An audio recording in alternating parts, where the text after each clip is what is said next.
Today we're going to talk about the Stiga 798E Estate Lawnmower, a fully electric, state-of-the-art cordless lawnmower. It's really a fantastic piece of kit. I can't wait to talk about all the features and show you it in action.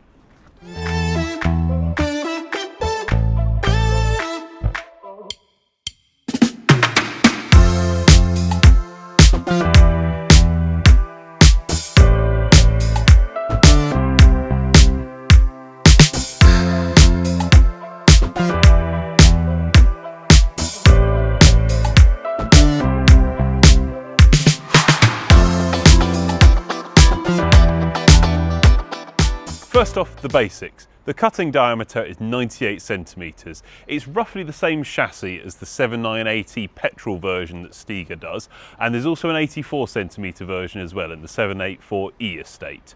You've got a range of cutting heights between 25mm and 80mm. The range of it is about 7,000 square metres or 110 minutes per charge, and that runtime is depending on the grass conditions. So if you're cutting longer grass or really lush grass, you might just get a little bit less out of the battery. Speaking of the battery, you've got a massive 64 amp hour capacity, and that takes about 3.5 hours to recharge with a supplied charger. In terms of accessories, you've got a mulching kit and a trailer tow hitch included as standard, and you've got a 240 litre grass collector at the back. Your dashboard and your controls are all completely electronic. Most things are adjusted with just a single button, like the height of cut and the bag emptying.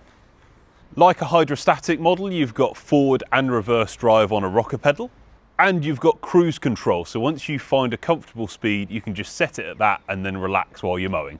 You've also got blade speed adjustments, so you can set what's most suitable for your lawn. So you've got standard, boost or eco, and that's going to depend on how thick and long your grass is. You can also connect it to the Stiga Go app to get constant diagnostics on the machine as well. In terms of after-sales support, you've got a warranty that can be extended up to 5 years, but one of the really big benefits of a machine like this is that it's got far fewer wearing parts than a traditional petrol lawn tractor. You don't have an air filter to change or a spark plug or anything like that. You don't have to change the oil, and you haven't got any belting either. So all your blade engagement and your transmission, they're all done by direct drive motors rather than power takeoff belts. So that means that you've got far less wearing parts in the long run. Really, just the blade and the tyres. In terms of the user experience, it really is a doddle to use. Most of the functions, as I said, are just done by a single button press, and everything is really quite intuitive. It's lovely and smooth to drive. Just like an electric car, you've got quite a lot of torque in it, so just gently put your foot down and then take it up to speed rather than putting your foot straight down into full throttle. Otherwise, you'll jump off quite quickly. That about covers all the key features of this machine and my experience having a quick use of it. To shop this or other Stiga ride-on tractors, please have a look at our website, mowermagic.co.uk. And if you've liked this video, please like and subscribe.